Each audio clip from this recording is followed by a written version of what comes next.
Ya estamos en vivo. Vamos a esperar unos minutitos en lo que se conectan los compañeros. Ok.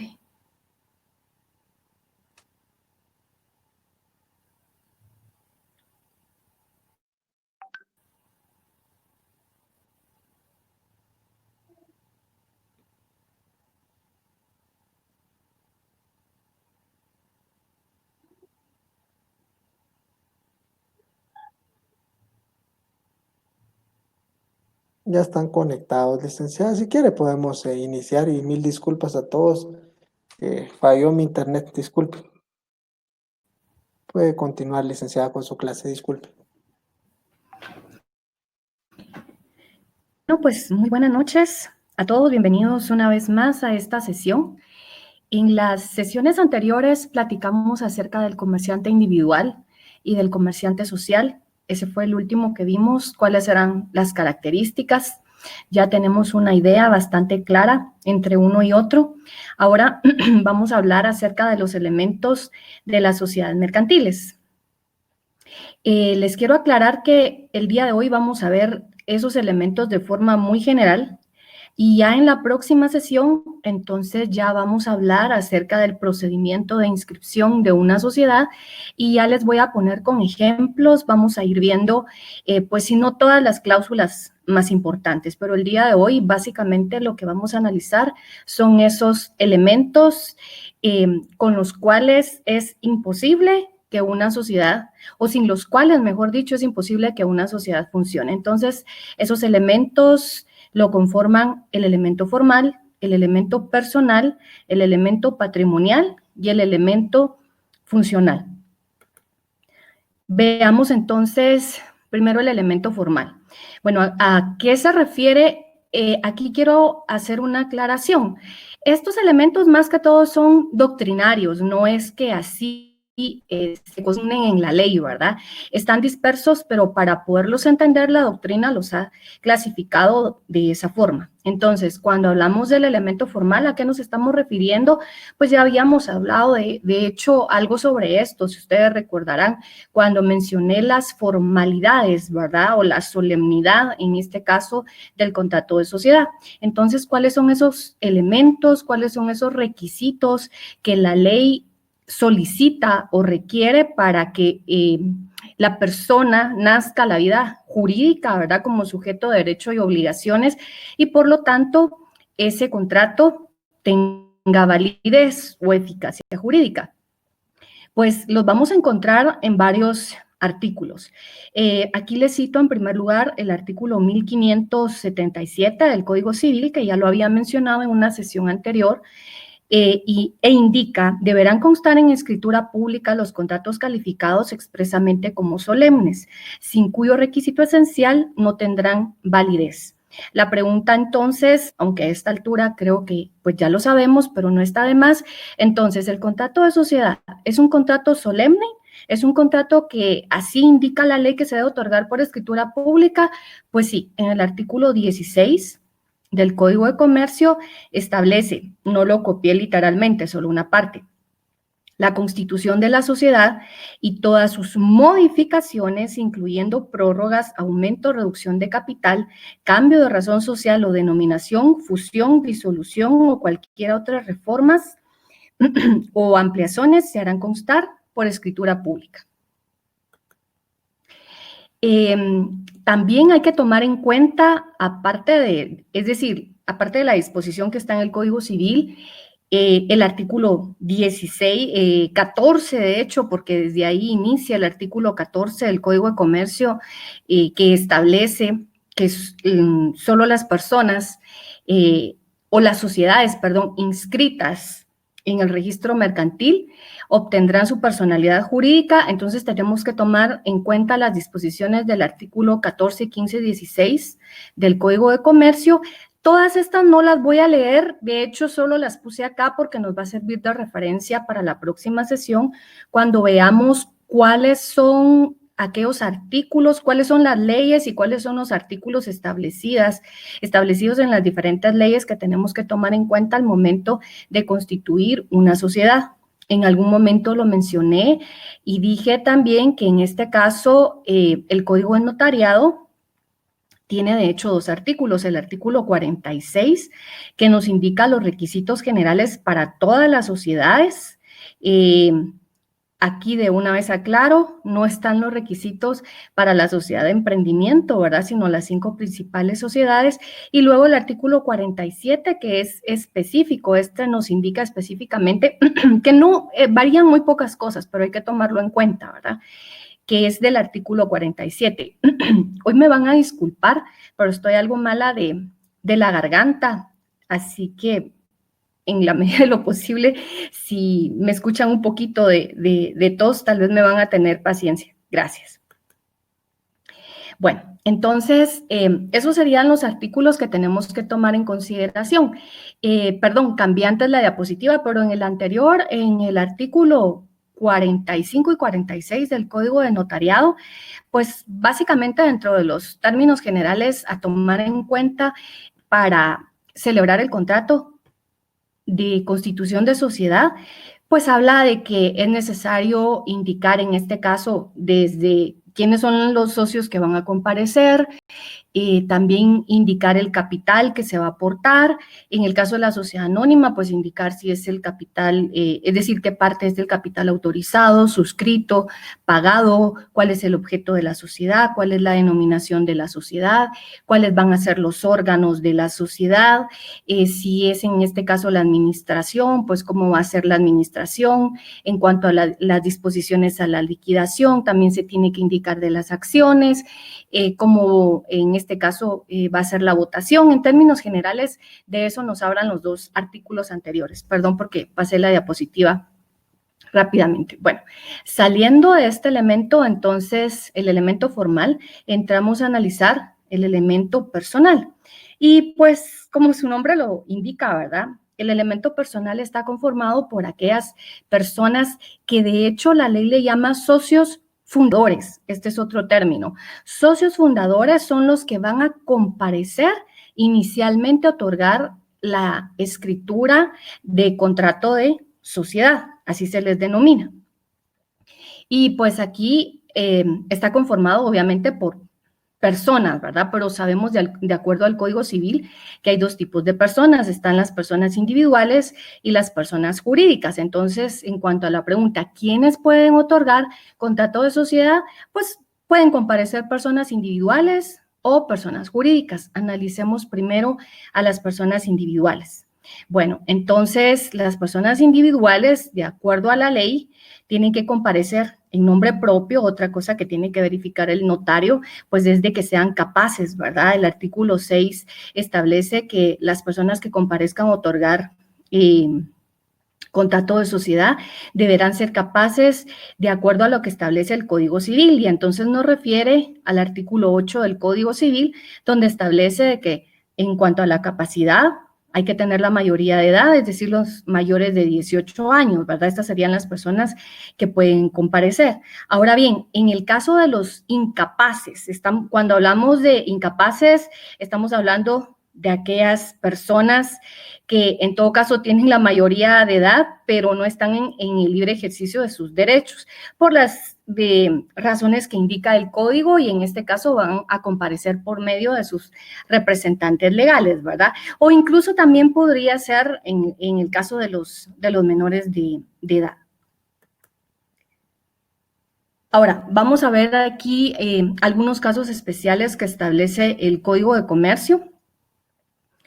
La pregunta es, cuando una persona individual, ya sea porque está en el extranjero, ya sea porque está enferma o por X o Y situación, no puede comparecer en nombre propio, ¿puede otra persona entonces comparecer en nombre de ella? Sí, sería a través de un mandato, ¿verdad? De manera que acá lo único que tiene que hacer, en este caso el notario, es verificar que, pues, cumpla con los requisitos establecidos en la ley, y obviamente que ese mandato se encuentre debidamente inscrito, ¿verdad? Si no estoy mal, ese archivo electrónico de poderes, creo que se llama, o registro electrónico de poderes del Archivo General de Protocolos del organismo judicial.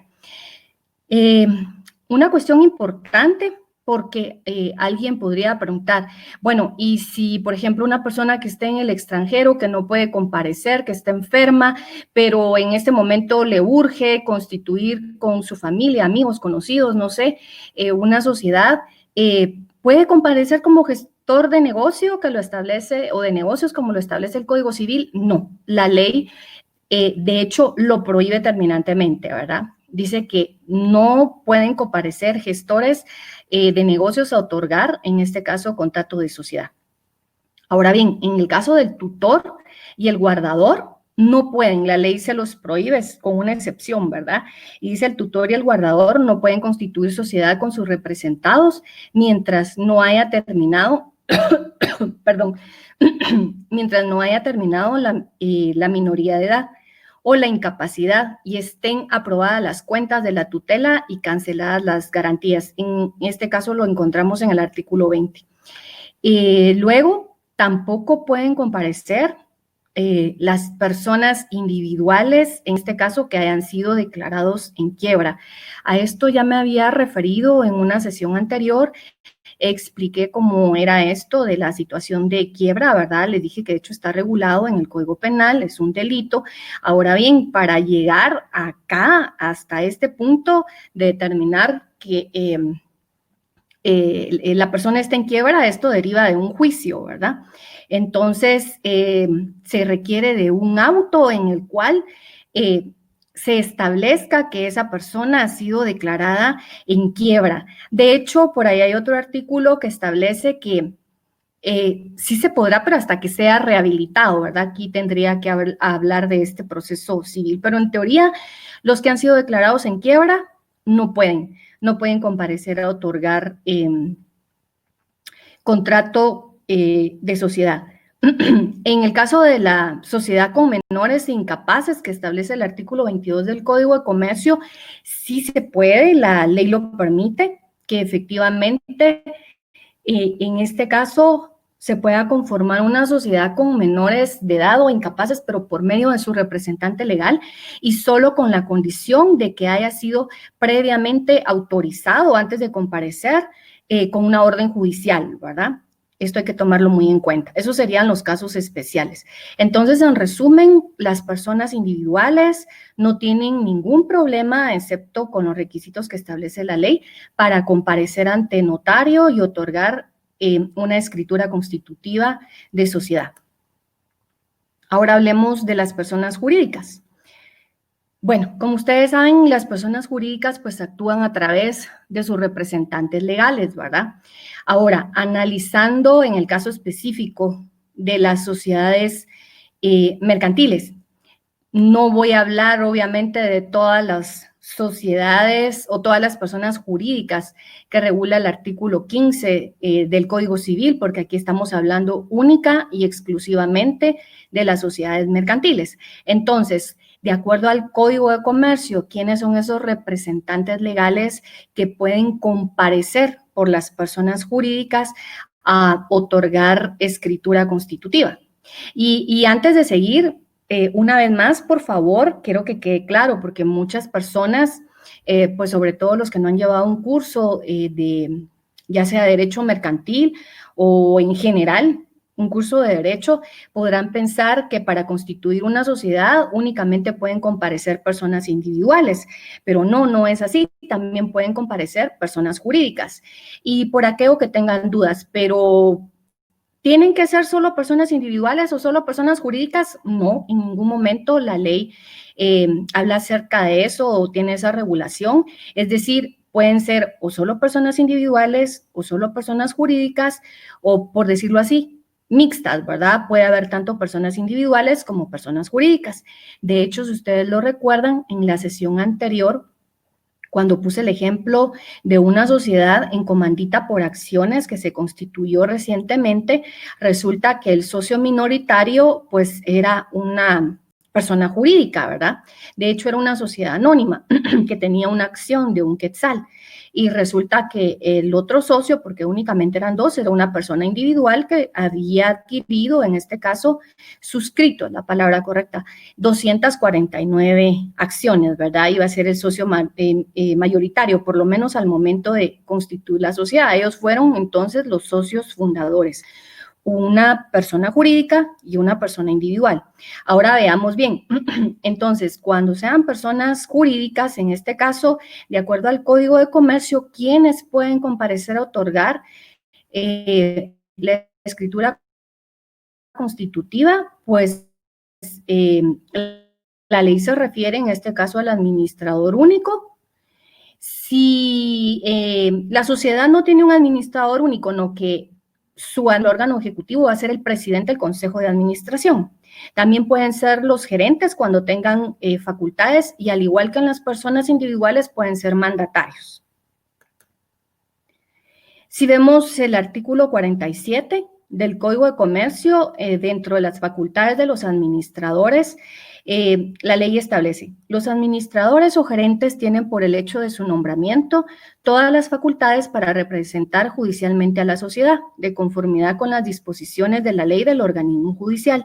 Tendrán además las que se requieran para ejecutar los actos y celebrar los contratos que sean del giro ordinario de la sociedad, según su naturaleza y objeto, de los que de él se deriven y de los que con él se relacionen, inclusive la emisión de títulos de crédito. Sin embargo, en la escritura social pueden limitarse tales facultades. Aquí lo resalté.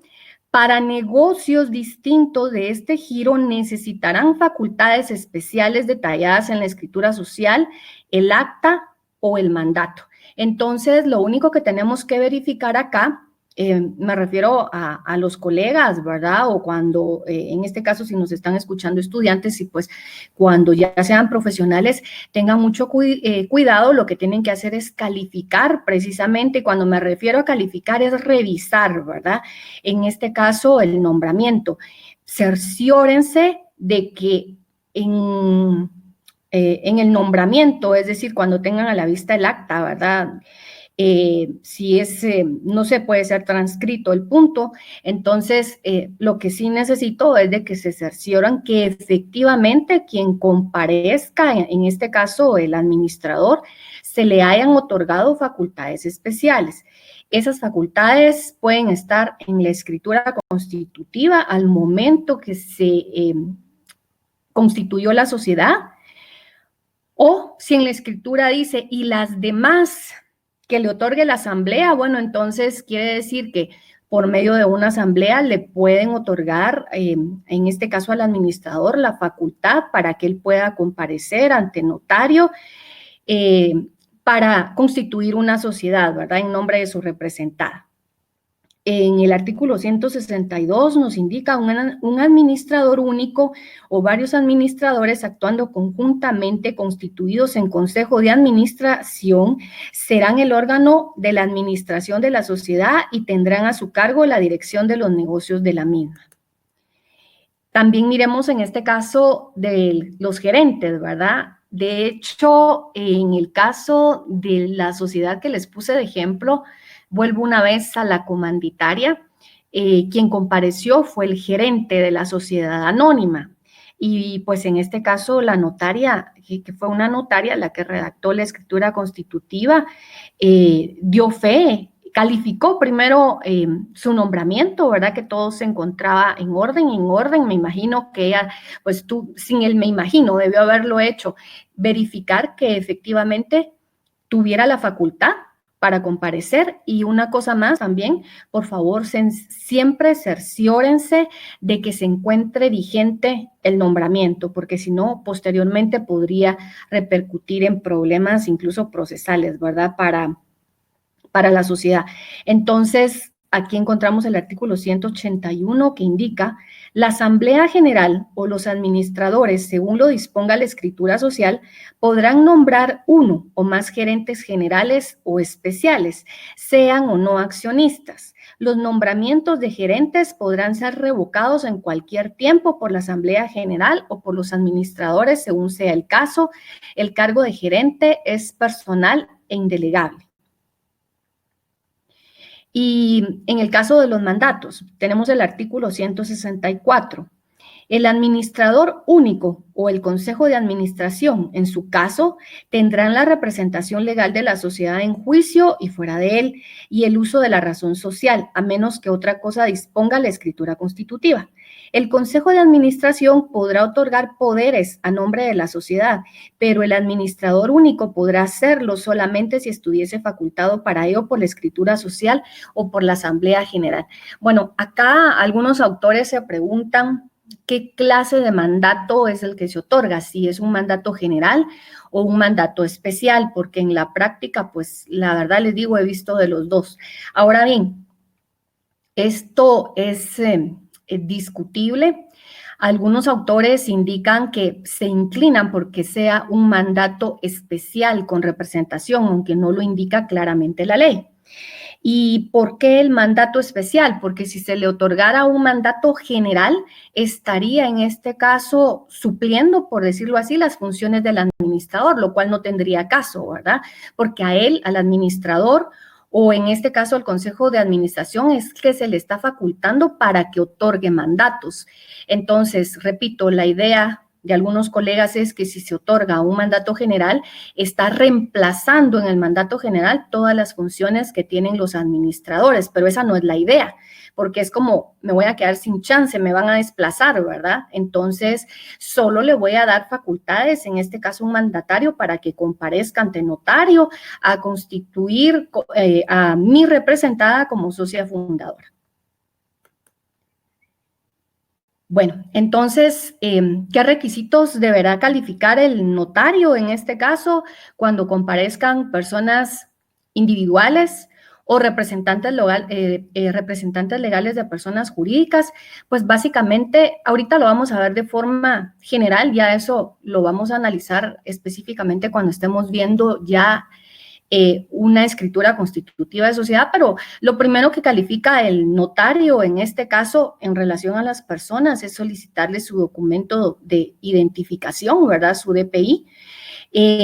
No está de más que también verifiquen, recuerden que el documento de identificación tiene en este caso una vigencia de 10 años, ¿verdad? Entonces sí sería bueno, muchos no toman en cuenta eso, excepto, ¿verdad? Que haya una modificación al estado civil, pues en este caso tendrá que cambiarlo cuando haya esa modificación, de lo contrario tiene una vigencia de 10 años, no está de más que también se cerciore en ese aspecto. Y con relación a la representación legal, si fuera, por ejemplo, de un mandatario, que en este caso es el mandatario de una persona individual, bueno, no importa si es persona individual o jurídica, de todas maneras verifique que se encuentre debidamente inscrito y en todo caso que esté vigente, ¿verdad? Si es que le pusieron algún plazo. Bueno, clases de socios según la forma de la sociedad.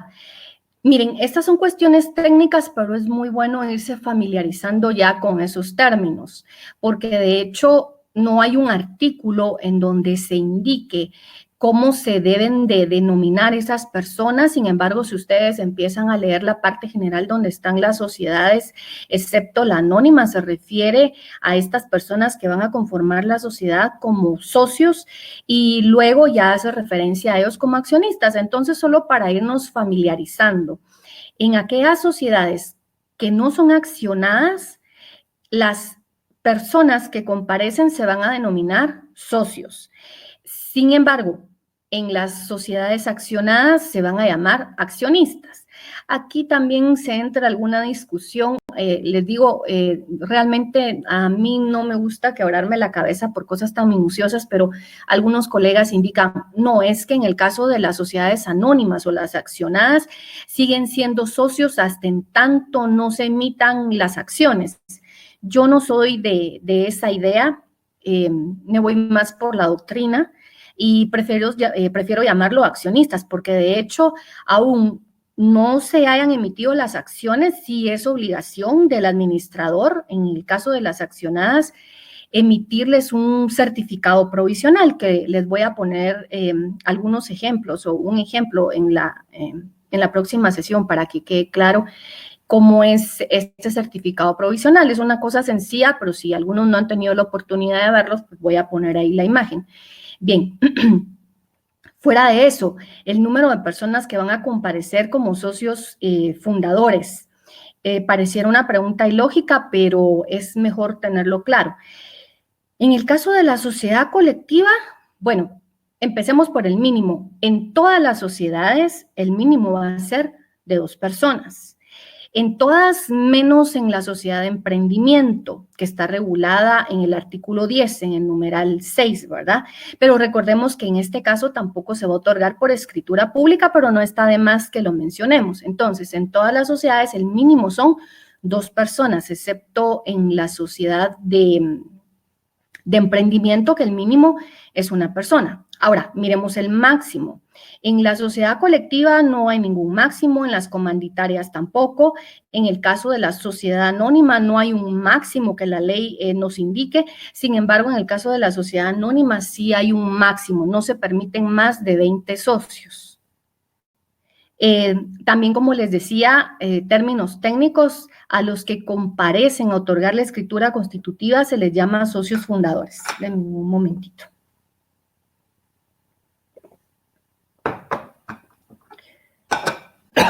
Bien. Veamos de una vez cuáles son las obligaciones de los socios en términos generales. Bueno, de hecho, algunos autores dicen que la obligación personal del socio es hacer el aporte. Y de alguna forma tiene lógica, porque la idea del aporte no es antojadiza. La idea del aporte, y como lo he venido mencionando, es sumar todos esos aportes para que se forme un capital social. ¿Cuál es el objeto del capital social? Pues básicamente con eso es con lo que va a iniciar la sociedad sus actividades. Y aquí siempre me baso en los ejemplos para ponernos a pensar un poquito. Cuando puse el ejemplo de la sociedad comanditaria por acciones que se acaba de formar, en el cual tenía un capital autorizado de 30 millones de quetzales, pero inicia con un capital pagado de 250. Yo me pregunto, independientemente de lo que se vaya a dedicar, que era asesorías en el ramo inmobiliario y otras cosas, ¿para qué nos alcanza 250 quetzales? Tal vez si usted ahora por cuestión del coronavirus, pues ya se va a instalar en su casa, ya tiene su escritorio, tiene su computadora.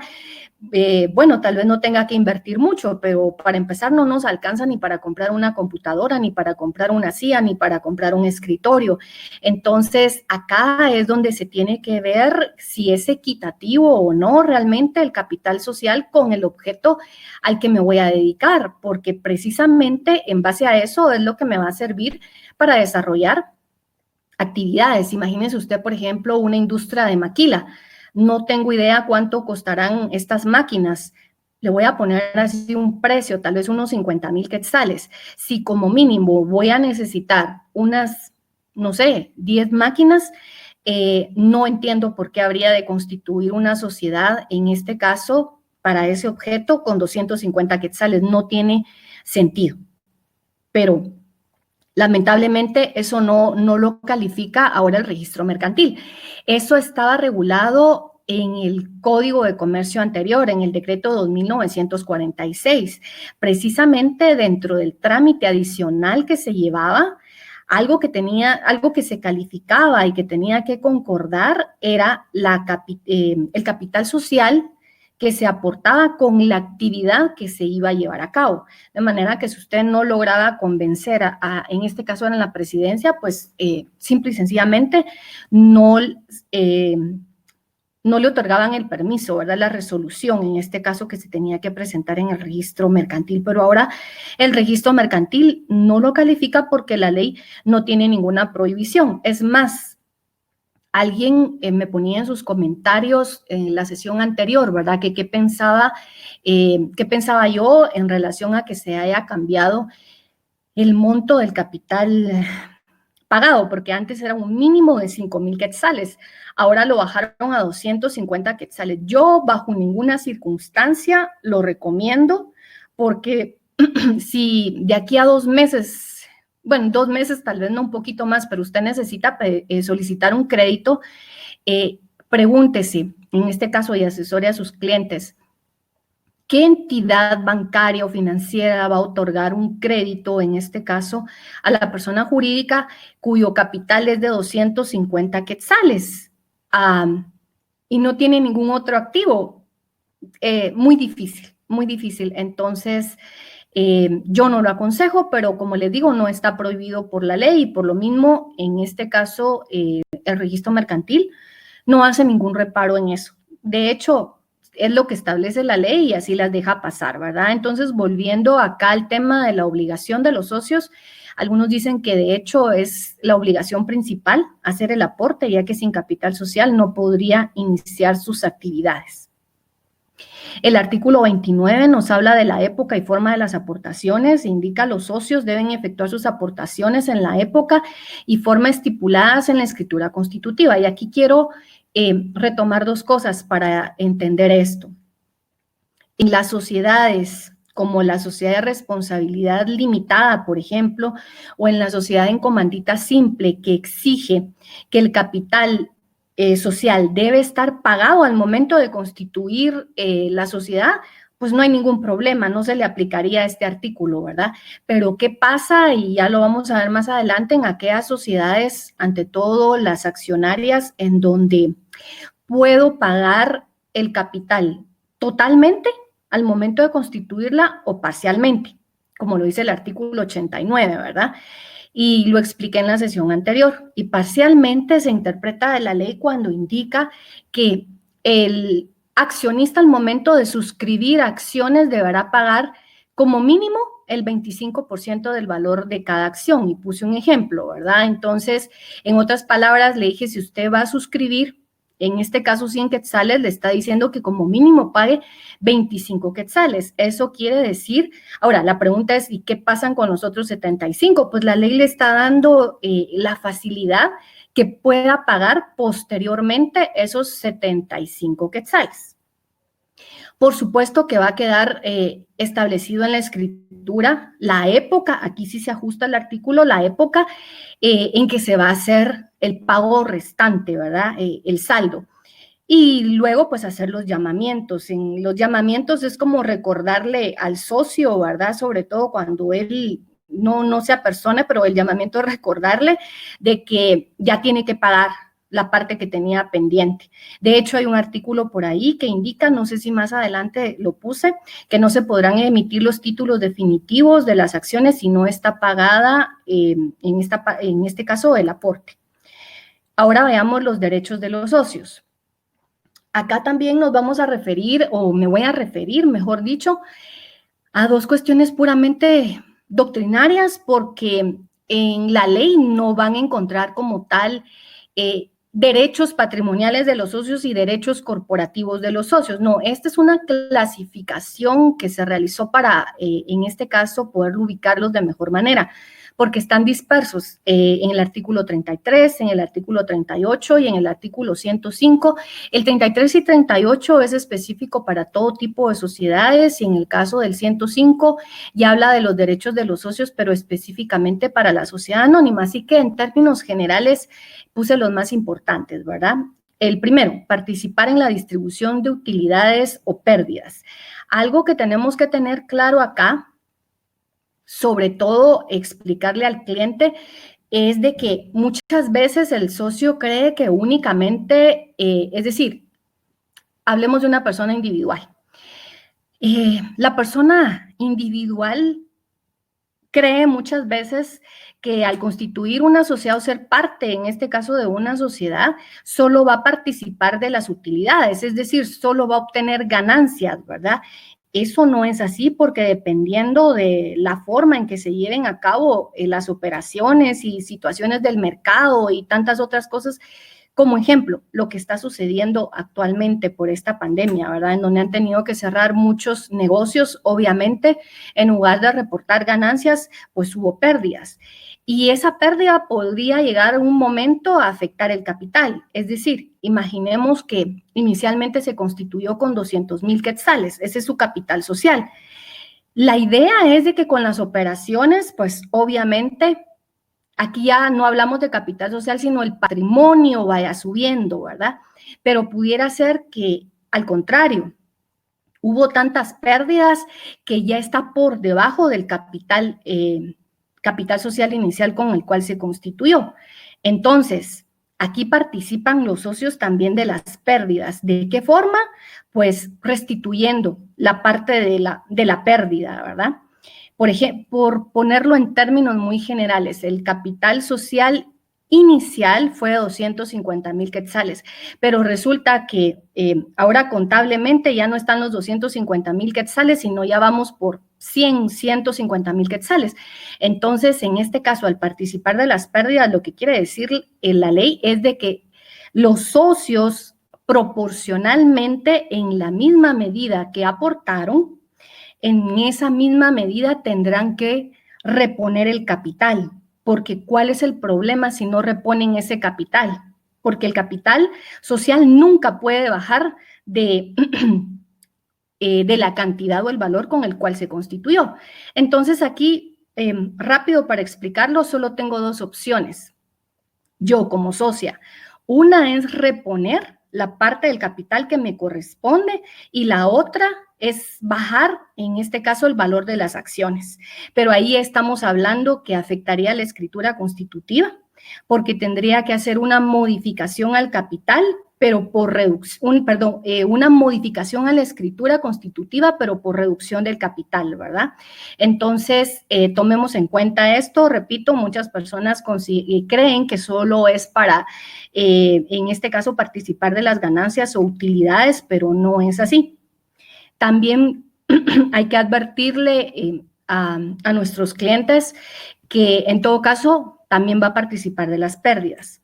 Otra muy importante, participar del patrimonio resultante de la liquidación. Bueno, en el artículo 248 del Código de Comercio, en cuanto a las disposiciones de la liquidación, nos da una orden de pago una vez que ya la sociedad está prácticamente liquidada, ¿verdad? Esta sería la fase final. Y la orden de pago es de que primero se le paga a los liquidadores y los gastos en general que hayan resultado de la liquidación, que esto es muy similar a lo que pasa con los bancos. Bueno, luego se le tiene que pagar a los acreedores. Después de que se le paga a los acreedores, entonces ya se liquida el aporte que usted realizó, en este caso a la sociedad.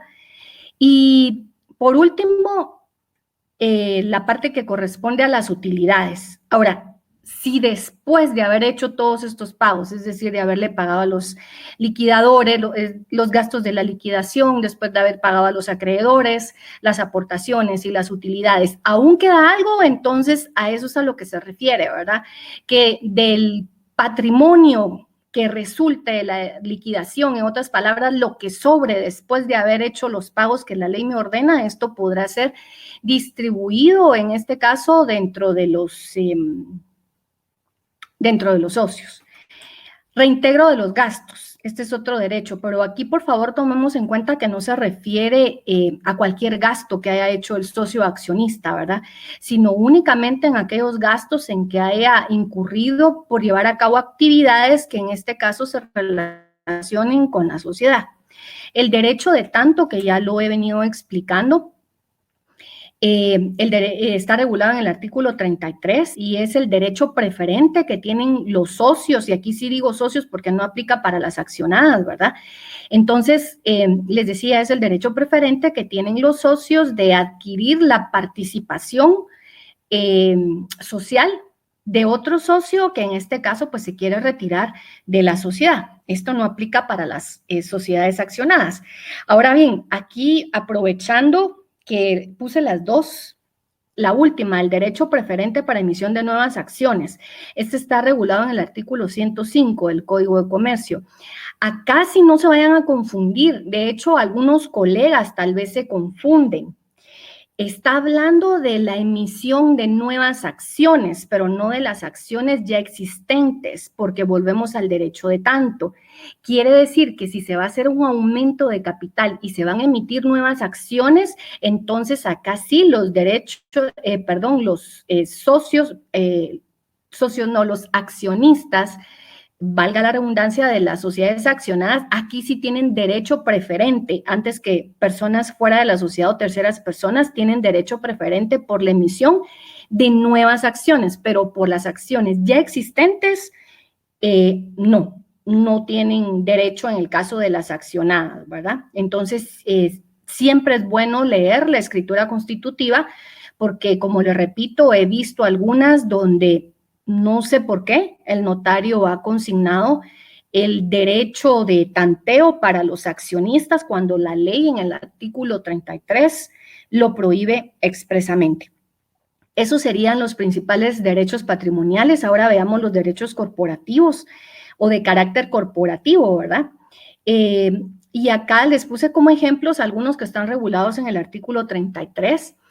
Uno sería promover judicialmente la convocatoria a juntas o asambleas. Bueno, primero voy a aclarar el término de juntas o asambleas, igual para irnos familiarizando.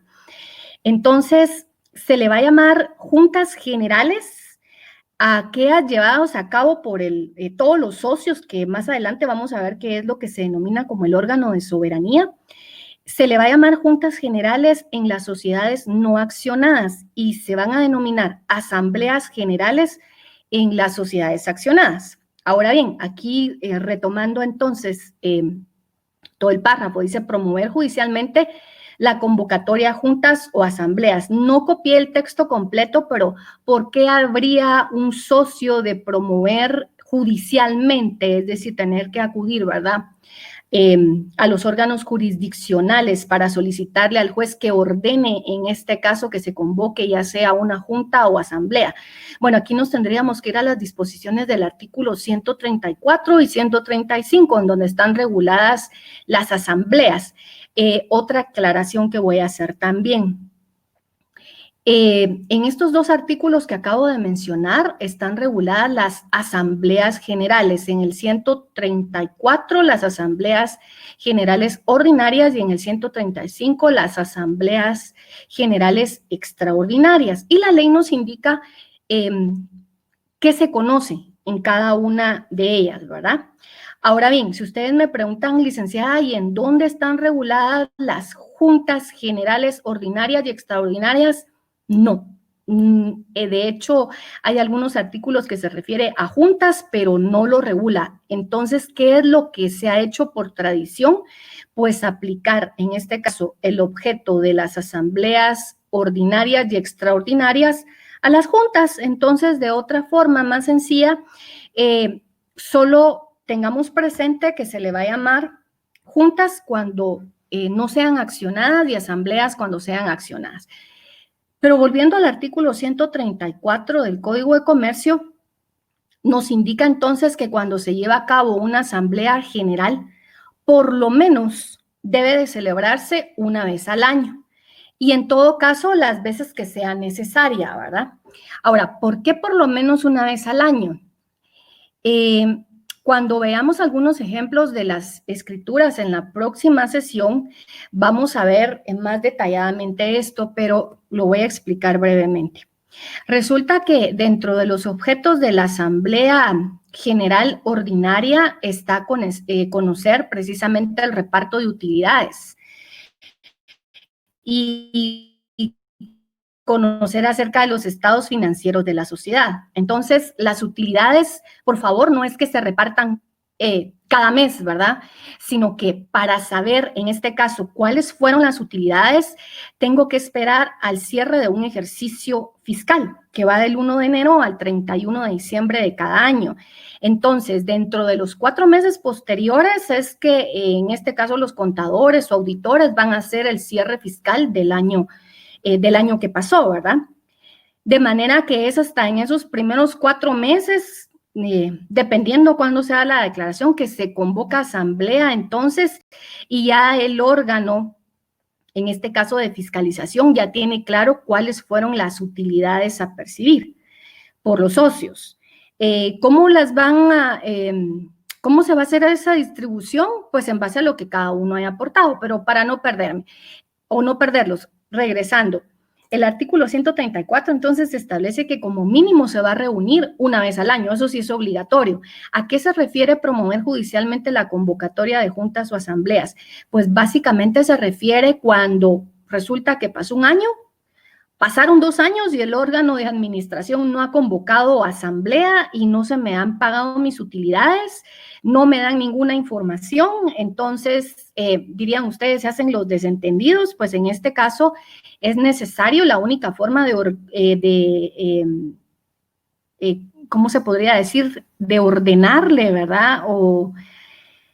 Sí, de ordenarle al órgano de administración a que convoque, pues básicamente sería a través de una orden judicial.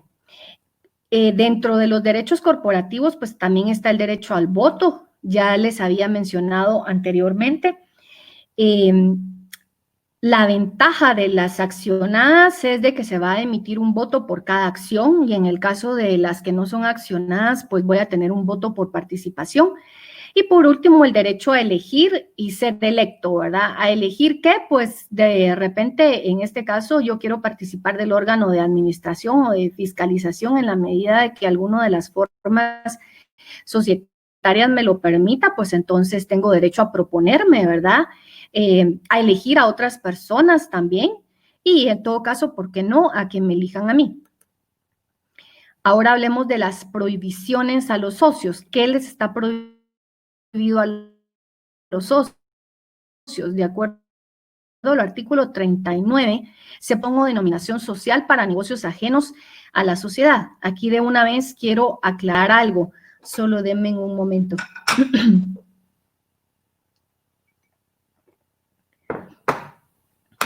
En una de las preguntas que me hicieron al final de la sesión anterior, alguien hablaba del nombre comercial y de los criterios que se tienen para inscribirlo, que no sean nombres genéricos. Vean, por favor, no confundamos la razón o la denominación social con el nombre comercial. Cuando hablamos de la razón o denominación social es la forma con que se identifican las sociedades, es decir, con el nombre, por decirlo así, con que se identifican las personas jurídicas. El nombre comercial, yo hasta ahorita no he mencionado el nombre comercial porque vamos a hablar de eso en una sesión cuando estemos hablando de la empresa. Pero la empresa, de acuerdo al artículo 4 del Código de Comercio, no es una persona jurídica, es una cosa. Ahora, ¿cómo se identifica esa cosa, que es la empresa, con un nombre comercial? Licenciada, ¿y el nombre comercial está regulado en el Código de Comercio? No. Eso lo encontramos en la Ley de Propiedad Industrial y voy a hablar en su momento cómo se adquiere el nombre comercial de una empresa, en otras palabras, de la cosa, pero aquí solo me estoy refiriendo a la razón o denominación social.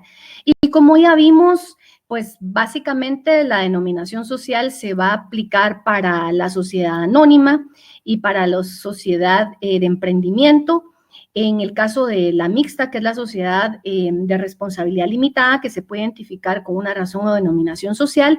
Luego tenemos la encomandita simple, la encomandita por acciones y la sociedad colectiva, que se va a identificar con una razón social, ¿verdad? Y para no ampliar, ya había indicado cuál es la diferencia entre la razón o denominación social. Bueno, segundo, si tuviera la calidad de industriales, ejercer la industria que aporta a la sociedad, salvo en beneficio de esta o dedicarse a negociaciones que los distraigan de sus obligaciones para con la sociedad, a menos que obtengan el consentimiento de los demás socios o que haya pacto expreso en contrario.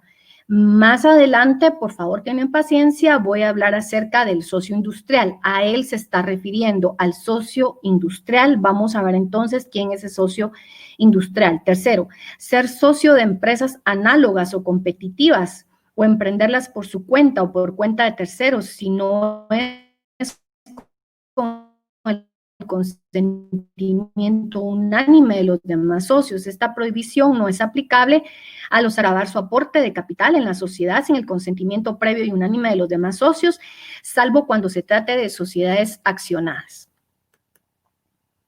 Bueno, ahora veamos el siguiente elemento, que es el elemento patrimonial.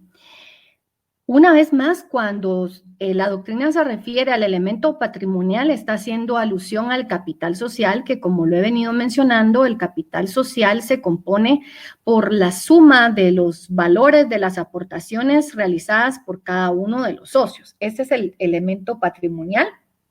Ya vimos que de hecho, pues es una de las obligaciones principales de los socios hacer el aporte, ¿verdad? Porque si no lo hicieran, incluso cuando la ley les permite hacer el aporte parcial, pues es motivo para que sean excluidos incluso de la sociedad.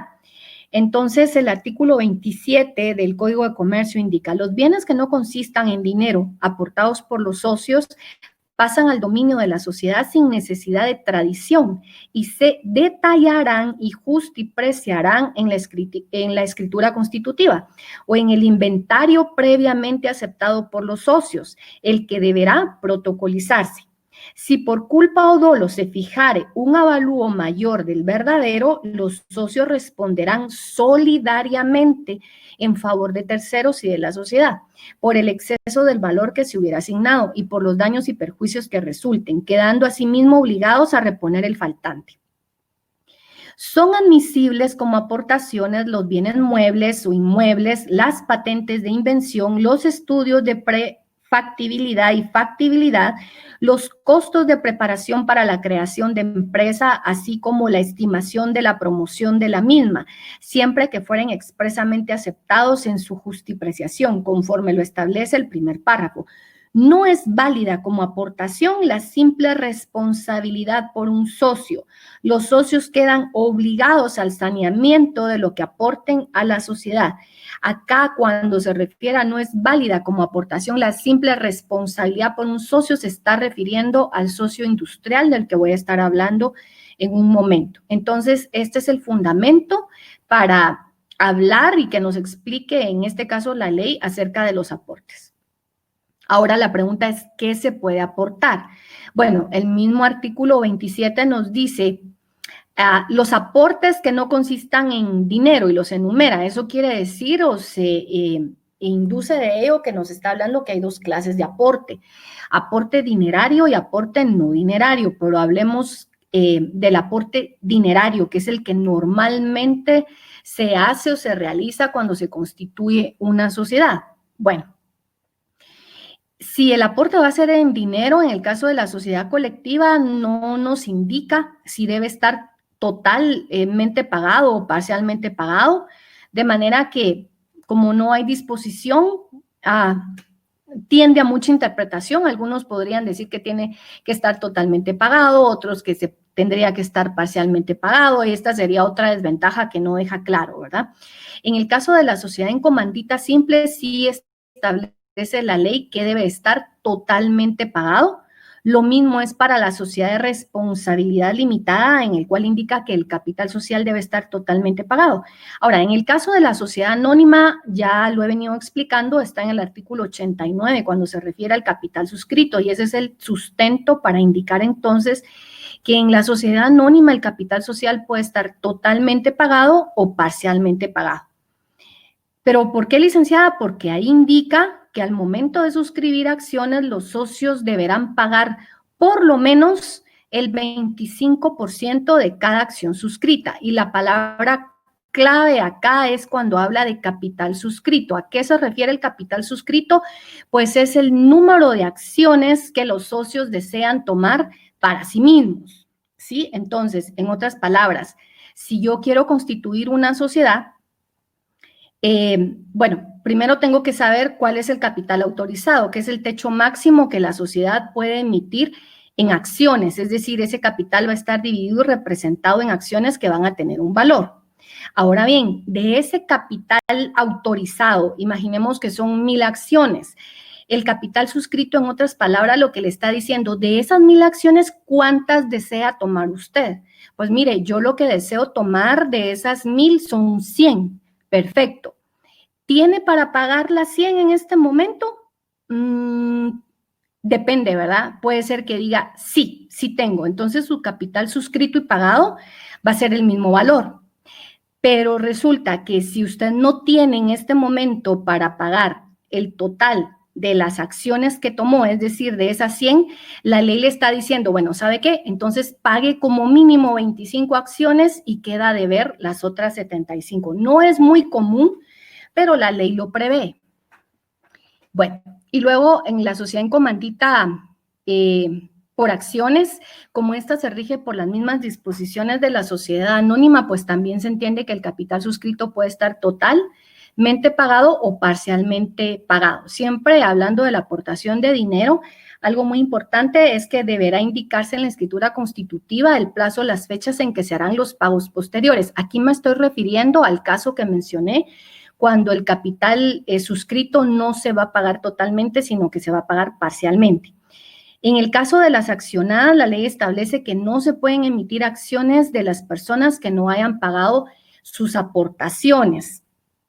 Pero volvemos a lo mismo, no es que usted no haya pagado ni un centavo al momento de constituir, no, usted solo pagó el 25%, pero debe el otro 75%, ¿verdad? Entonces, lo que le está diciendo la ley, en este caso al administrador, es, ojo, no le va a emitir acciones o títulos definitivos si él no ha pagado, ¿verdad? Porque desde el momento que tengo la acción es porque se supone que yo ya pagué ese capital.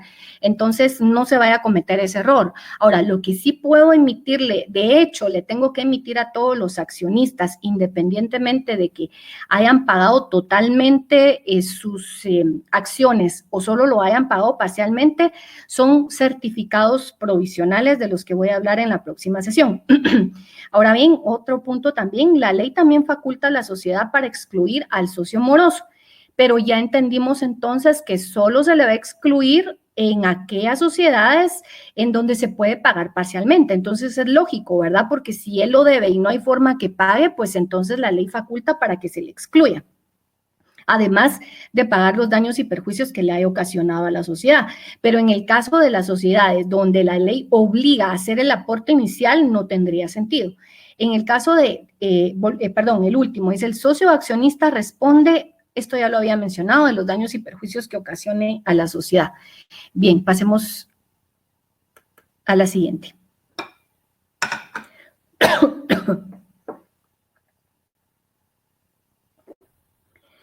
Bien, también se puede hacer aportaciones de bienes inmuebles.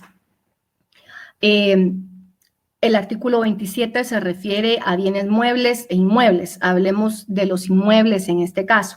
Bueno, si lo que se va a aportar es un inmueble, no es común, generalmente, como lo mencioné hace un momento, lo común es que se constituya por cantidades de dinero, pero la ley lo permite y de hecho entonces pues es posible, ¿verdad? De manera que si alguien lo que va a aportar es un bien inmueble, pues básicamente seguiría los mismos parámetros que cuando se realiza un contrato de compraventa, ¿verdad?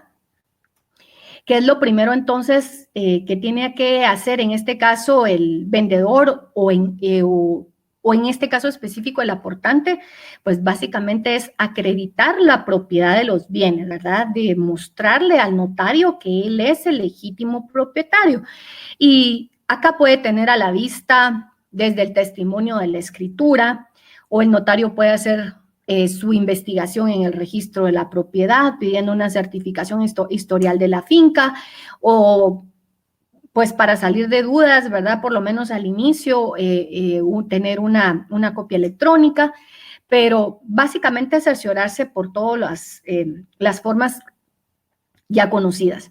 Ahora, aquí puse algo que tal vez les vaya a parecer ilógico y de hecho yo nunca lo había contemplado, pero precisamente acabo de recibir un curso con el registro de información catastral y créanme que me asusté, se me paró el cabello al escuchar lo siguiente. Ellos recomiendan que para todo tipo de transmisión de la propiedad, específicamente cuando estamos hablando de compraventas, es bueno cerciorarse de la existencia física de la finca. No estaría de más que le digamos a nuestros clientes, mire, usted ya se cercioró de que efectivamente ese inmueble existe, Déjenme decirles que por lo que escuché en ese curso, pues no es muy normal que pase aquí en la capital, sobre todo en el interior, ¿verdad? Y ahorita les voy a explicar por qué. Pero entonces sí sería bueno que en este caso nuestro cliente se asegure de la existencia física del inmueble. Ahora bien, ¿por qué? Resulta que acá comentaban que ha sucedido sobre todo lo referente a fincas nuevas, ¿verdad? Que alguien inscribe, obviamente por medio de escritura pública y todo, una finca nueva, pero resulta que, bueno, y de hecho el registro de la propiedad la va a inscribir si cumple con todos los requisitos. Ahora bien, recuerden ustedes que el registro de la propiedad no se cerciora de la existencia física del inmueble, aún usted le presente planos. Entonces, el problema, según contaban ahí, es de que han encontrado fincas que solo tienen una existencia registral, pero no física. De manera que cuando se presentan al lugar, esa finca no existe. Decían ahí que es una forma, en este caso, de estafa, ¿verdad? Porque se ha dado el caso de que se crean estas fincas, como decía, sin una existencia física, y la idea es de que una vez inscrita la puedan vender, pueden ir a un banco y pedir créditos. Imagínense si también el banco no se, bueno, me imagino que a estas alturas ya lo están haciendo, pero según decían ahí, todo pasó porque el banco vendió como activo extraordinario una finca, una persona la adquirió y resulta que cuando adquiere la finca y no sé cómo pasó, ¿verdad? Pero yo se los cuento como es el dicho, como me lo contaron. Entonces resulta que cuando esta persona se presenta a tomar posesión de la finca, nunca lograron establecer la existencia física del inmueble, solo existía en papeles, ¿verdad? Algo que también indicaban ahí es de que con tanta anomalía que se ha dado, en este caso, Guatemala ya es del tamaño, ¿qué les digo?, llegando por Panamá o Colombia, ¿verdad? De manera que a raíz de eso, y eso era el consejo, pues asegurarse ahora de la existencia física del inmueble, porque sobre todo en el interior está sucediendo. Bueno, es un consejo que les doy. Luego verificar que se encuentre libre de anotaciones, limitaciones, gravámenes, que sea el saneamiento. Y otra cosa muy importante, detallar el aporte, ¿verdad? En la escritura constitutiva, de manera que si se va a aportar un inmueble, entonces así como se detalla el inmueble con número de finca, folio, libro, sus planos y todo, pues en este caso también se debe hacer en la escritura constitutiva cuando se realice el aporte. Una cuestión muy importante acá es lo siguiente, el artículo 27 nos indica que cuando se realiza el aporte de bienes inmuebles, bueno, tanto inmuebles como muebles, ¿verdad? Se tendrá que hacer un justiprecio. ¿A qué se refiere el justiprecio? Pues básicamente es ponerle un valor. Y acá es donde empieza de alguna forma el dolor de cabeza, ¿verdad? Por lo siguiente, cuando hablamos de ponerle valor por parte de la persona que lo va a aportar, se pueden dar un sinfín de situaciones. Por ejemplo, puede venir en este caso el futuro accionista y decir, bueno, yo voy a aportar un inmueble que está ubicado en la zona 10 y que tiene un valor, no sé, de tal vez 3, 4 millones de quetzales. Ahora bien, ¿cómo se cercioran en este caso los demás socios que efectivamente ese sea el valor del inmueble? Porque pudiera ser que esta persona se está guiando por el valor de la colectividad, es decir, porque vio que ese es el precio, ¿verdad?, por el cual se están vendiendo los inmuebles cercanos a él, entonces a él se le antojó poner un precio.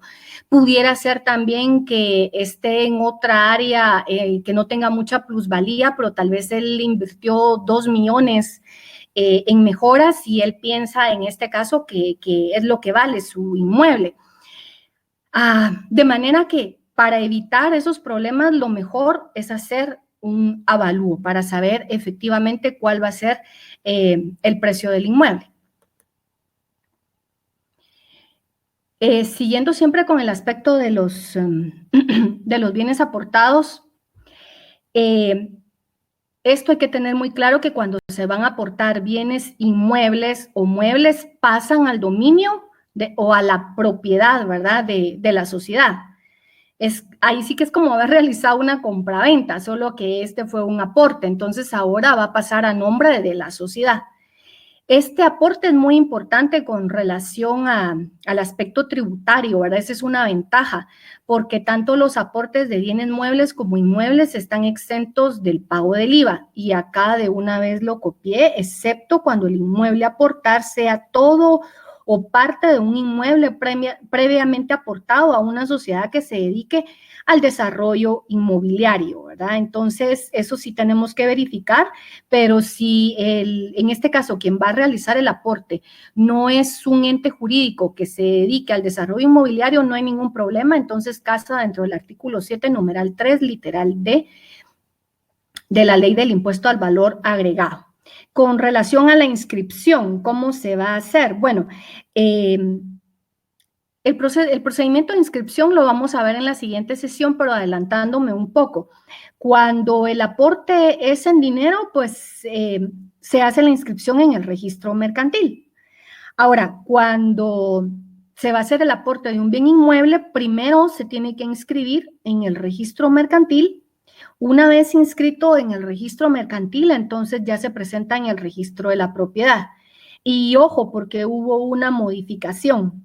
Si no estoy mal, es la del 2000, las reformas que hubo al Código de Comercio en el 2017. Y nos indica acá de la obligación de un aviso en el artículo 341 y nos dice, solo copié parte, que es bastante largo. Las sociedades mercantiles que tengan aportaciones de bienes registrables deberán presentar ante el registro mercantil la documentación que demuestre el efectivo traspaso de dominio de dichos bienes en un término de 3 meses, los cuales podrán prorrogarse por 3 meses más a petición del interesado. La falta de presentación dará lugar a que el registro mercantil ordene la cancelación de la inscripción de la sociedad sin responsabilidad alguna de su parte.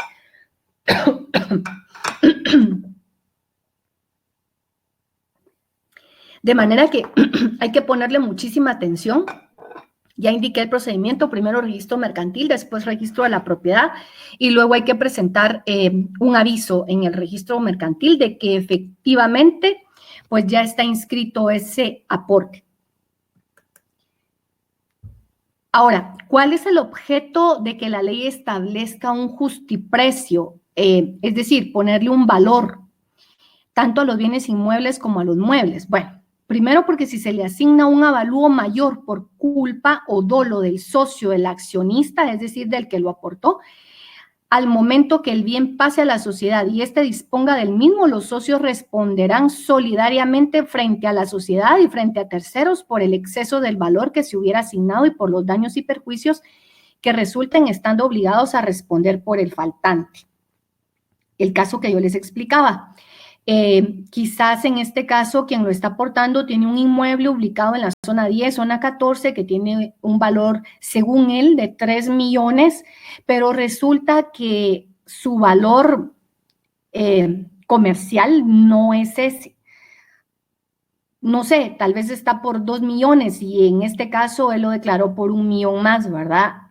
Si en algún momento, por ejemplo, la sociedad dispusiera a vender este inmueble una vez que ya pase a nombre de la sociedad, pues obviamente el valor comercial no va a ser ese, de manera que va a haber un faltante de 1 millón de quetzales. Entonces, tomar en consideración por qué es necesario valorarlo primero, hacer el avalúo, ¿verdad?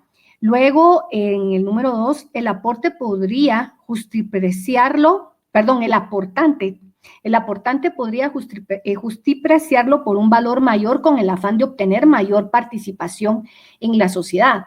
Y miren, es que acá funciona de forma contraria a lo que sucede en una compraventa. En la compraventa, bueno, en el caso del vendedor, él quiere que se le pague el valor que está solicitando, pero el comprador siempre va a querer que se declare por un valor menor, primero para no pagar tanto del impuesto sobre inmuebles, ¿verdad? El YUSI. Y bueno, ya ustedes saben cómo funciona. En este caso, podemos tomar el valor mayor entre el que aparezca inscrito en el registro de la propiedad, el que aparezca en la MUNI, en la municipalidad o en catastro, ¿verdad? Se toma el valor mayor. Ahora, ¿qué pasa si los tres valores son los mismos, pero estamos hablando en este caso de un inmueble que su valor aparece de 500,000, pero en realidad su valor comercial es de 3 millones?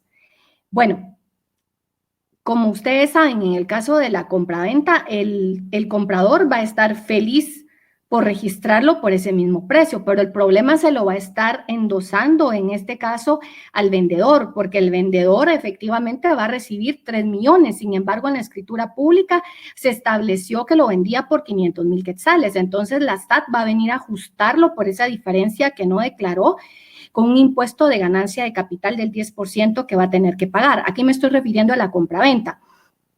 Ese es el problema que nos da. Algo similar ocurre acá, solo que, ¿a qué me refería? Que en este caso el vendedor va a querer que se pague el valor que efectivamente le están pagando. Si se inscribe por un valor menor, él lo podría aceptar, pero él queda sujeto, en este caso, a pagar el impuesto de ganancia a capital. O no quiero tocar ese tema, pero hay algunos colegas que tienen algunas otras formas, ¿verdad?, para pagar esa diferencia. Ahora bien, en el caso de la aportación, la persona que lo está aportando siempre va a querer el mayor precio. ¿Por qué? Porque obviamente por el valor que lo declaren, en otras palabras, a mayor valor declarado, más participación en número de acciones va a tener dentro de la sociedad. Entonces hay que tener cuidado con eso. Otro objeto del justiprecio es para que no se le dé un valor menor al que en realidad tiene, ¿verdad? Porque también podría ser lo contrario, que por desconocimiento de la persona que lo está aportando, le dé un valor comercial de 2 millones cuando en realidad tiene un valor de 3 millones. Entonces también tenemos que ser justos con esa persona que lo está aportando. Y por último, que una vez que pase a la sociedad, esta no pague un UCI excesivo por un valor irreal, ¿verdad? Entonces hay que guardar el equilibrio. De una vez me adelanto, no hay una sola receta mágica que yo les pueda indicar acá cuál es la mejor forma. Aquí se van a tener que auxiliar tanto de un valuador como incluso dependiendo si el inmueble lo está aportando una sociedad, pues del valor que tenga en libros. Entonces hay que tomar en cuenta muchísimas cosas y cada situación es diferente. No hay una receta mágica en este caso. Ahora, en el caso de los bienes muebles, bueno, ¿qué compone o qué comprenden los bienes muebles? Pues estamos hablando desde maquinaria, equipo, patentes, marcas, nombres comerciales. Al igual que en el caso de los inmuebles, debe justipreciarse, una vez más, valorarse. Aquí, de hecho, me lo preguntaban en la sesión anterior, permítanme. Alguien me decía por ahí, si no mal recuerdo, me escribió, quiere decir que entonces podemos aportar una máquina y recibir acciones. Así de simple como se ve, sí. Ahora, en la práctica es un poquito más complicado, ¿verdad? Porque si en este caso lo va a aportar una persona jurídica, pues sí tenemos que tener comunicación con el contador para que en este caso, pues él sea el que nos dé el referente, ¿verdad? Y es más, si van a ser, por ejemplo, muchos los aportes de bienes muebles, pues tiene que presentarnos una certificación del inventario, ¿verdad?, en el cual se sugieran los precios, perdón, no los precios, los valores, tomando en cuenta la depreciación también. Ese es un punto muy importante y diferente entre inmuebles y muebles. Los inmuebles se van a apreciar, en cambio los muebles se van a depreciar, pero para eso los contadores manejan esta fórmula para saber cuál es el porcentaje que van a aplicar año con año a la depreciación de los muebles y al final decidir cuál es el valor que tienen en libros, ¿verdad? Luego puede detallarse en la escritura constitutiva o en el inventario protocolizado. Aquí sí. También se pueden aportar créditos. Yo en lo personal, les soy honesta, no lo he realizado, no he visto tampoco alguna aportación, pero la ley lo prevé y por eso se los consigné acá. Y entonces la ley dice, en este tipo de aportaciones, la ley establece que la persona que aporta un crédito responderá no solo de la existencia y legitimidad de ello, sino también de la solvencia del deudor en la época de la aportación. Esto funciona de forma contraria a como está regulado en el artículo 1451 del Código Civil, que indica que la persona que cede un crédito solo responderá de la existencia del crédito, pero no de la solvencia del deudor, excepto que expresamente se haya obligado. Ahora, el problema que yo veo en el Código de Comercio es de que si la ley de una vez indica que tiene que responder de la solvencia del deudor, bueno, ¿de qué forma garantizar que efectivamente el deudor va a pagar? Porque incluso si falleciera, o sea, le estaríamos dejando un gran problema a la sociedad, ¿verdad? Y no indica aquí cuáles son las acciones a tomar, solo la ley lo estableció que estaba permitido, pero no dejó más regulado en caso de ciertas situaciones cómo se procedería con el hecho de aceptar aportaciones de créditos. También se pueden aportar acciones de otra sociedad. En este tipo de aportaciones, el valor de la aportación será el del mercado sin exceder su valor en libros. Al final, lo que nos está indicando es de que nos vamos a regir por el valor que tengan libros. Hace muchísimo tiempo, precisamente supe de un caso que fue muy conocido acá en Guatemala, de una empresa muy conocida que se dedica a la venta de pollo acá en Guatemala, ¿verdad? Y en donde uno de los accionistas quería vender su participación en acciones. Sin embargo, el problema que los llevó a tribunales fue precisamente que él quería vender su participación, en este caso, en base al valor comercial que según él tenía. Y los familiares le compraban la participación, pero en base al valor en libros. Entonces, hay que tomarlo en consideración cuando se van a aportar acciones. No puede exceder del valor que las acciones tengan en libros contables, a eso me refiero. Ahora sí, hablemos del aporte del socio industrial. Bueno, entonces, ¿quién es este socio industrial? Socio industrial se le denomina a esa persona que va a aportar su trabajo, que va a aportar su conocimiento, que va a aportar su experiencia. Ahora, el problema con este tipo de aporte, que la ley lo prevé, es de que no se puede valorar, no se le puede poner un valor. De hecho, no forma, ¿cómo se podría decir? No puede formar parte como valor del capital social. En otras palabras, si tengo 4 socios, 3 normales, por decirlo así, independientemente que aporten dinero o independientemente que aporten bienes muebles o inmuebles, pero tengo un socio industrial, el capital social en realidad solo lo va a conformar la suma de los valores aportados por los primeros 3, pero resulta que al aporte del socio industrial no le puedo poner un valor. El problema, aunque la ley en este caso lo permite, el problema es que en el caso del socio industrial, por ejemplo, si un día decide ya no ir a trabajar, ya no seguir cumpliendo con su obligación, no se le puede obligar, a nadie se le puede obligar a realizar un trabajo forzado, ¿verdad? En cambio, entonces, aunque la ley lo permite, hay que hacerle ver esto a los socios cuando permitan la participación de un socio industrial. Y lo más delicado, permítanme,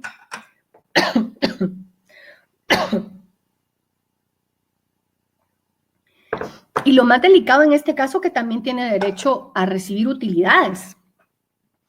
Licenciada, pero ¿cómo así si no hizo como tal el aporte? No, hizo un aporte de trabajo que no sirvió en este caso para aumentar la cifra del capital social, pero la ley en este caso obliga a la sociedad a que le pague proporcionalmente el aporte de trabajo que él está realizando.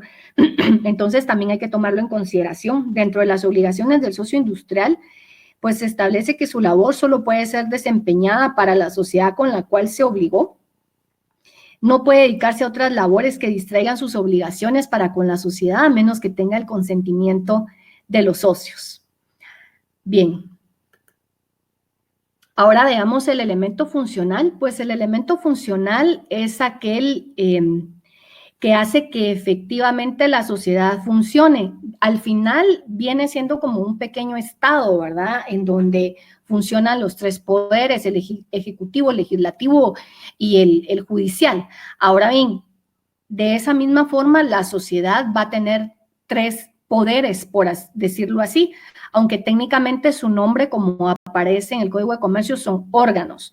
Entonces, de esa cuenta tenemos el órgano de soberanía, que es jerárquicamente el que está arriba de los demás, el órgano de administración y el órgano de fiscalización. Veamos entonces al órgano de soberanía. Como les decía hace un momento, es el superior jerárquico en la sociedad. Está conformado por todos los socios, en el caso de las sociedades que no son accionadas, o por todos los accionistas, en el caso de las que sí son accionadas, ¿verdad? Vamos a ver más adelante que para que haya una asamblea, o mejor dicho, cuáles son los requisitos para que haya una asamblea, de manera que en las asambleas normales, por decirlo así, deben estar debidamente convocadas y vamos a ver cuál es el procedimiento. De manera que cuando se reúnan todos o la mayoría o el porcentaje que la ley establece como mayoría para tomar decisiones es cuando entonces podemos decir que hubo una junta general o asamblea general, independientemente que sea ordinaria o extraordinaria. Aquí ya les había explicado esto, el término de si es junta general o si es asamblea general de accionistas, ¿verdad?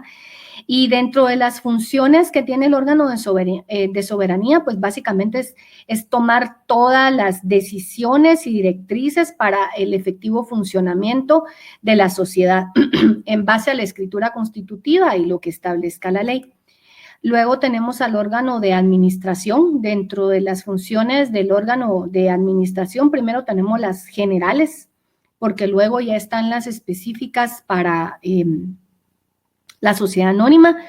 Pues básicamente tienen la gestión su función principal es de gestión o de administración propiamente dicho, ejecutar lo que disponga la escritura social y lo que acuerde la asamblea general, de manera que la asamblea general o la junta general decide y la que va a ejecutar esa decisión emanada de la voluntad de todos los miembros va a ser el órgano de administración.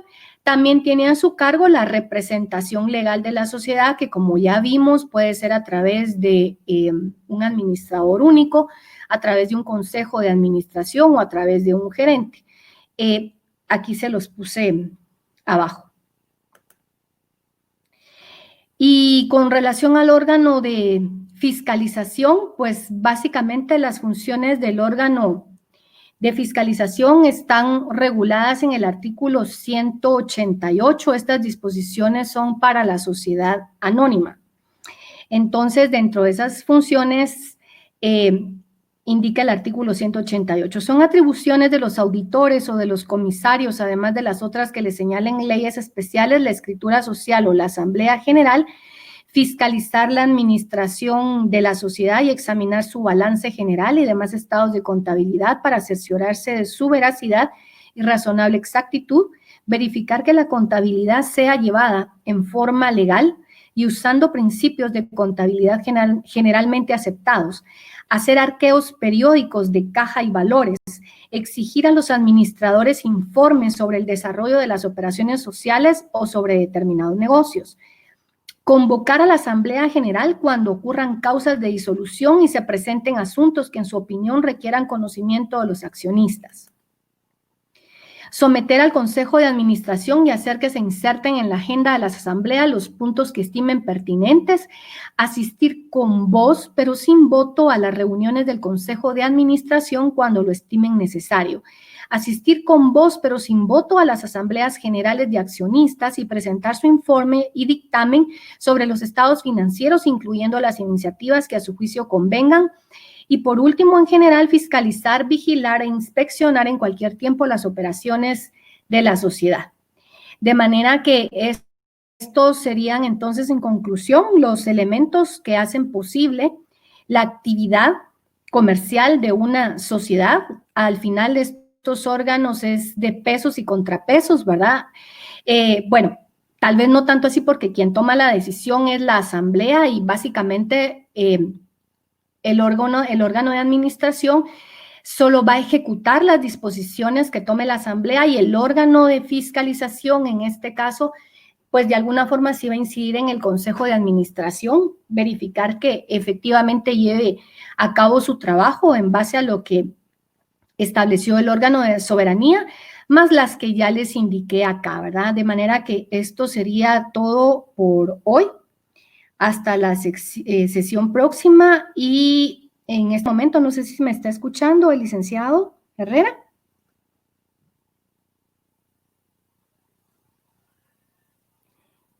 ¿Licenciado? Sí, licenciada, dígame. Procedemos Ya a las preguntas. Sí. Bueno, ahorita vamos a habilitar el chat un momentito. Vamos a ver aquí. Vamos a habilitar el chat unos minutitos en lo que los compañeros hacen sus preguntas. Ya está habilitado. Solo esperemos un par de minutos, licenciada, y ya están haciendo sus preguntas.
Bueno, vamos a inhabilitar ya el chat, ya dimos los 2 minutitos, vamos a iniciar con las preguntas, licenciada. Vamos a...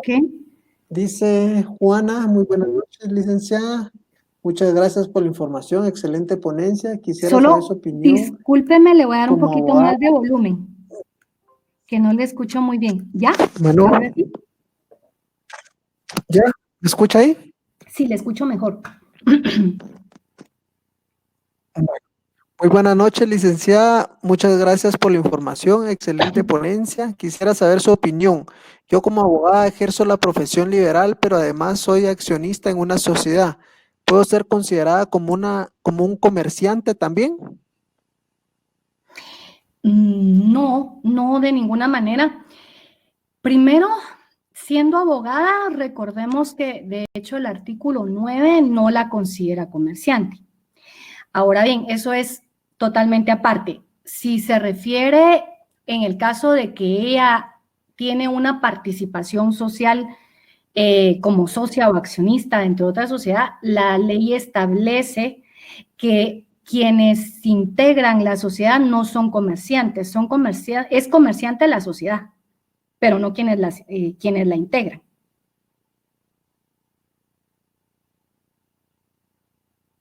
Gracias, licenciada. Eddie René, excelente conferencia. Yanira, ¿estará regulado este aporte del socio industrial en el Código de Comercio? Sí, sí está regulado. Yo creo que puse el artículo. Ahorita no tengo aquí a la mano el código, pero sí está regulado. De hecho, en el caso de la sociedad de responsabilidad limitada, aquí sí hay una limitación porque establece que no se permite la aportación de un socio industrial, o sea, no permite la participación de un socio industrial.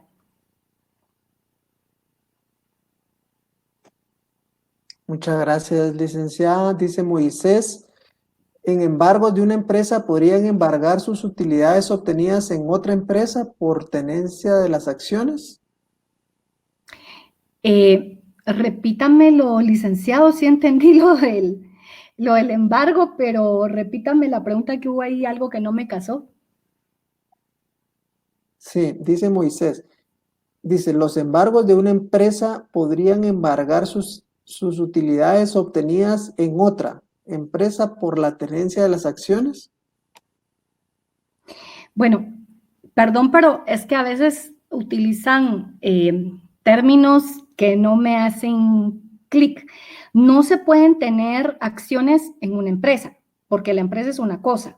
Sí se pueden tener acciones en una sociedad.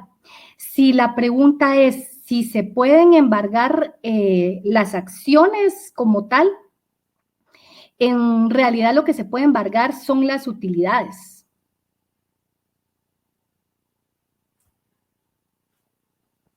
Muchas gracias, licenciada Carla. Excelente, Iliana, excelente cátedra. Edwin Lionel, en cuanto al elemento personal, ¿qué sucede cuando una responsabilidad limitada, una sociedad, muere un socio? Esto por limitación, ¿los herederos pueden entrar a la sociedad? Esto depende de qué sociedad estemos hablando. Depende de qué sociedad estemos hablando, porque en algunas sociedades sí pueden los herederos ingresar a la sociedad.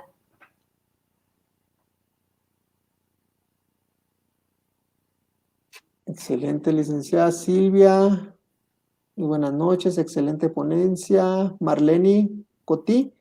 En la escritura constitutiva van descritas esos órganos de la sociedad, así como tal se dicen, como el órgano de fiscalización, administración, etcétera. Así es. De hecho, lo que hacemos como notarios literalmente es copiar lo que dice la ley, y así es como se van haciendo las cláusulas. Entonces, básicamente la denominación que ahí aparece es la que vamos a insertar en la escritura constitutiva.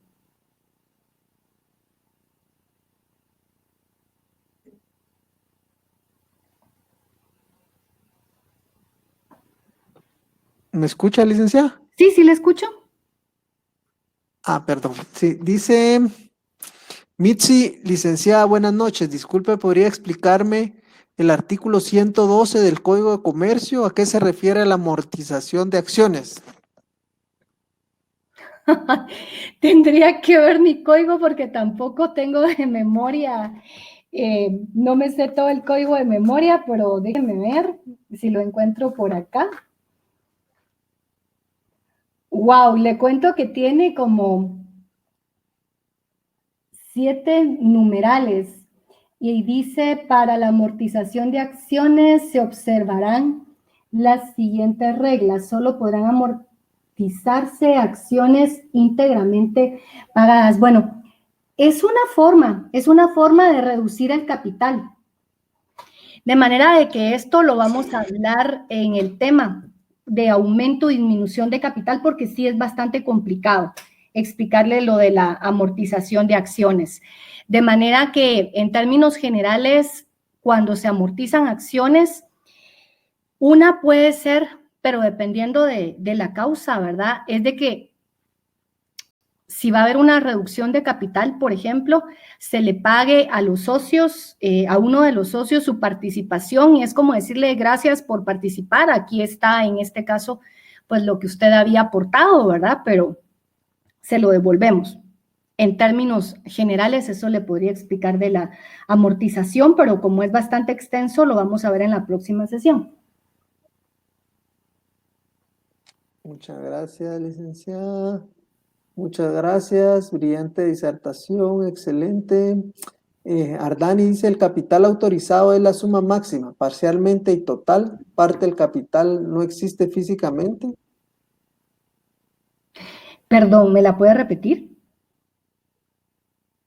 Sí, dice, vamos a ver, el capital autorizado es la suma máxima. Sí.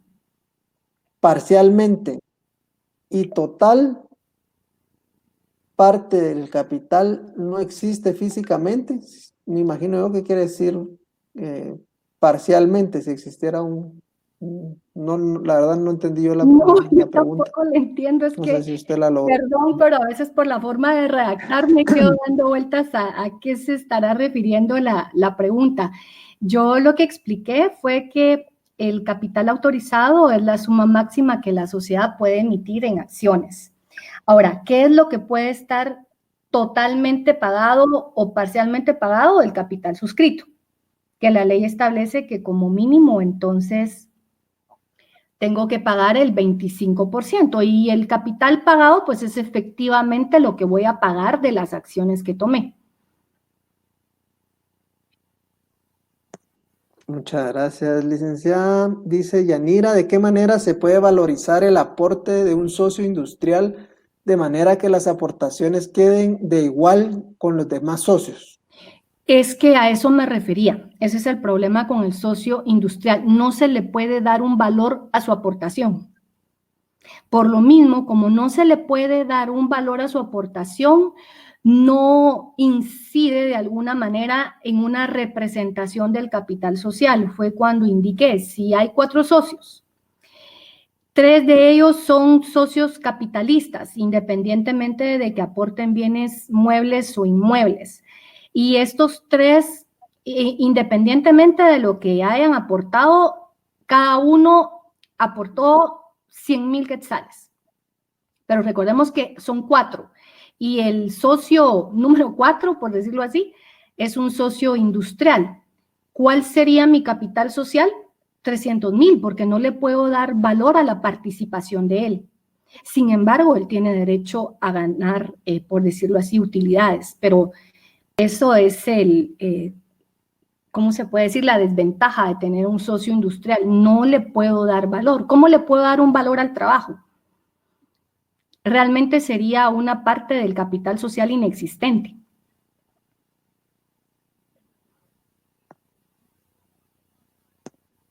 Gracias, licenciada. Excelente ponencia.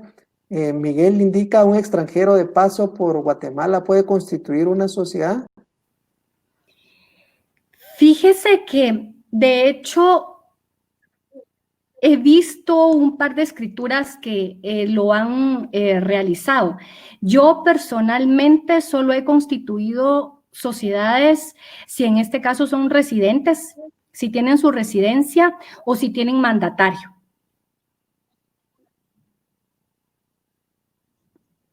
Muy bien.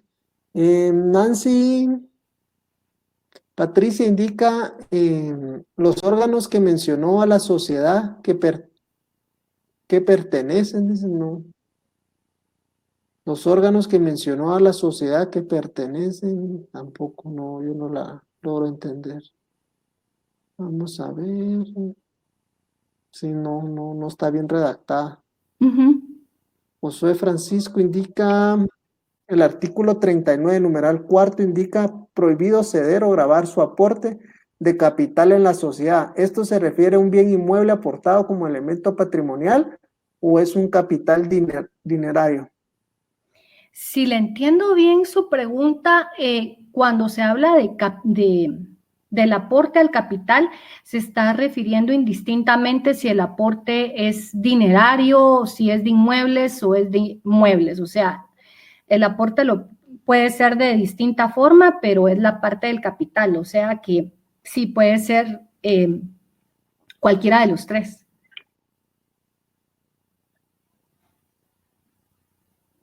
Muy bien. Catherine indica, dice, en caso concreto, ¿se puede seguir reconociendo como administrador una persona cuyo plazo de nombramiento ya transcurrió los 3 años y la Asamblea General aún no ha realizado el nuevo nombramiento? De acuerdo a la ley, él sigue en sus funciones, aunque su nombramiento ya esté vencido. Ahora, hay que tener cuidado porque, aunque así lo establece la ley, pero para efectos de contrato, muchas personas sí solicitan que toman como que el contrato ya no está vigente, ¿verdad? Entonces sí le solicitan que lo actualice, por decirlo así, pero de acuerdo a la ley, efectivamente el nombramiento sigue vigente hasta que no se nombre a otra persona.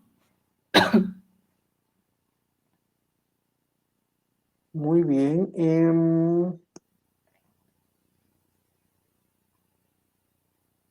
Vamos a buscar otra pregunta. No, esas han sido todas las preguntas, licenciada. Ya todos son saludos a su persona y que ha sido una excelente ponencia el día de hoy. Muchas Creo gracias, que les hemos agradezco a finalizado. todos. Igualmente, licenciada, que pase una feliz noche a todos. Un gusto saludarlos, que Dios me los bendiga. Feliz noche a todos, feliz noche, licenciada, a la orden. Muy buenas noches, hasta la próxima sesión. Gracias.